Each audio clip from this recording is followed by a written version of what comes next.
You ever wake up one morning, look out at the land your daddy left you, and realize the world's full of people who don't take no for an answer? I'm talking about the kind of folks who see a fence and call it a suggestion, who think private property is just a dare written in Sharpie. Yeah, I know, real shocker. I'm Judson Hawk, but everybody just calls me Judd. And this here's my story about how a blonde in designer shades tried to steal my land and how I fought back with nothing but grit paperwork and a little bit of Texas spite. 70 acres, scrub mesquite wild bees, the smell of honey and sun-warmed dirt. I spent 22 years in the Army Corps of Engineers, did my time, saw enough of the world's messes, and came home for good. My father left me this patch, and it's been in the family longer than most of the houses in Silver Rock estates have been standing. I run cattle, keep bees, raise a little hell and a lot of spices, and mostly I keep to myself. There's an old gravel road running along the east fence laid by my old man for hauling feed. Not much to look at, just a white ribbon through the cedar, but at the top of the rise, you can see the whole valley sky, as wide as a promise grass, gold as Butterview, worth more than any money in the world. At least that's how it was until the Instagram crowd sniffed it out. See, I don't answer to any HOA, never have, never will. That's the whole point. But lately seems like every suburban explorer with a camera wants a slice of the country vibe. And the ringleader, Karen Landry, blonde bob, 80K Range Rover sunglasses, probably worth more than my first tractor.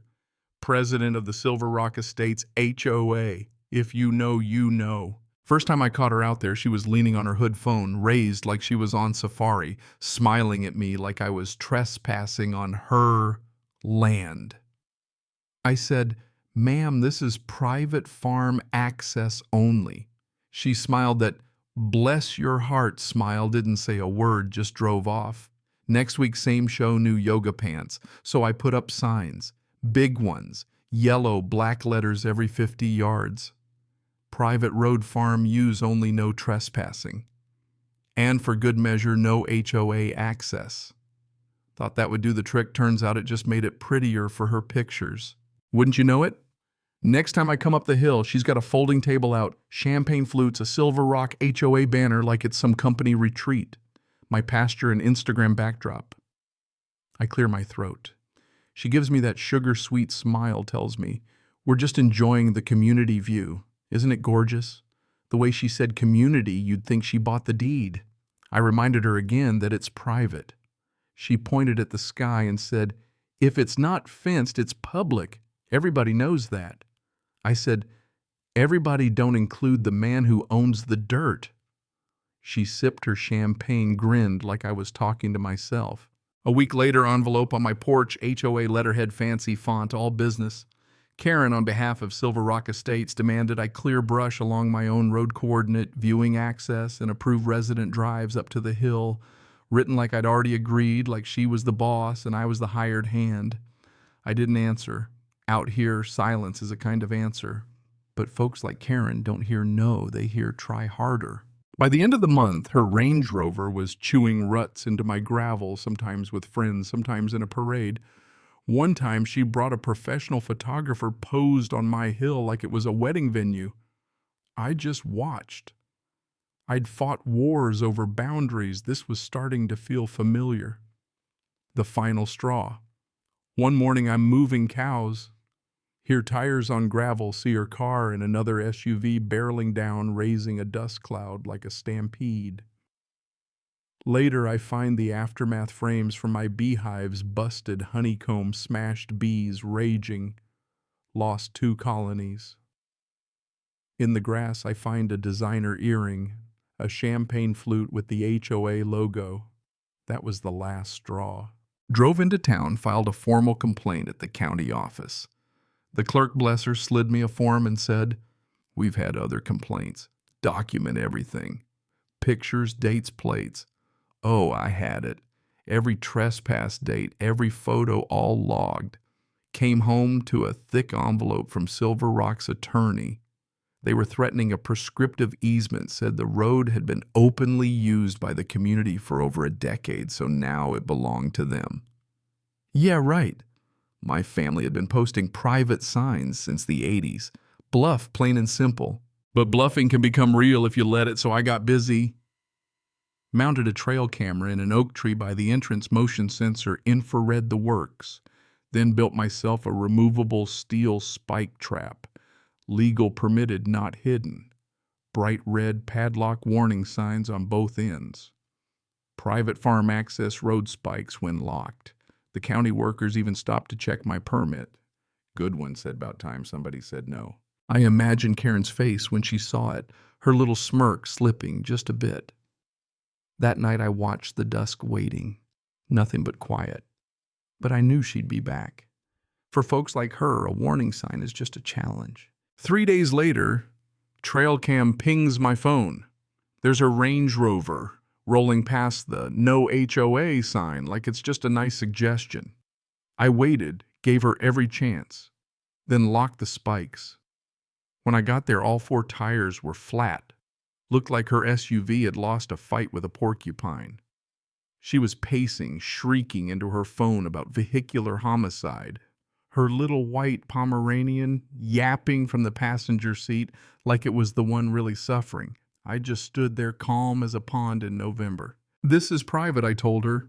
You've been warned the spikes are legal, county permitted. You ignored every sign. She screamed about calling the sheriff. Good, I said, let's show them the footage. 2 deputies showed up, young guys tired already. I handed them the paperwork, permit, photo evidence, even the trail cam footage of Karen blowing through all the signs. One let out a whistle when the spikes did their job. Karen's lawyer speak didn't get her far. The deputies asked her for proof of access. She had nothing but attitude. In the end, no arrest, just a formal report and a very strong suggestion that she find another hobby. She slapped away my offer for a tow truck number. That Range Rover sat out there for 2 days before a flatbed finally dragged it away. You'd think that'd be the end. Nope. A week later, I get a subpoena. Karen's suing for damages, emotional distress, and get this reckless endangerment of her emotional support dog Biscotti. She hired a billboard lawyer famous for suing over mailbox heights. I called my old friend Bruce, a retired prosecutor. He read the complaint, laughed, said, "This is going to be fun." Meanwhile, Karen waged war on Facebook. Pictures of her flat Range Rover, posts about violent extremists in the neighborhood, dramatic shots of her dog. Local news ran a story, fence line feud, suburban president versus rogue farmer. She played it up for the camera's eyes, misty voice trembling like I'd set booby traps in a war zone. Court day comes place as a circus. Karen's side signs about community views in our land. My side ranchers with banners saying private means private. Inside, Karen arrives in high heels, her lawyer, her dog. Her opening argument sounded like a Hallmark special, claimed I used military tactics to create deadly scenarios. Bruce just rolled his eyes. We showed the deed, the permits, all the video.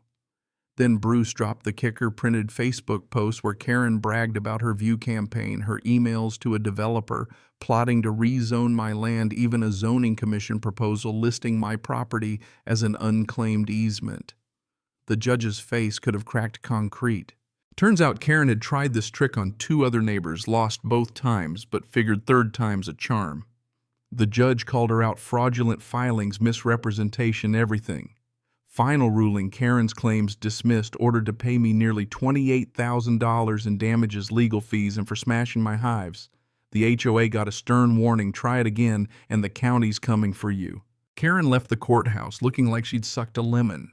Within a week, she was voted out as HOA president. 70% of her neighbors turned on her.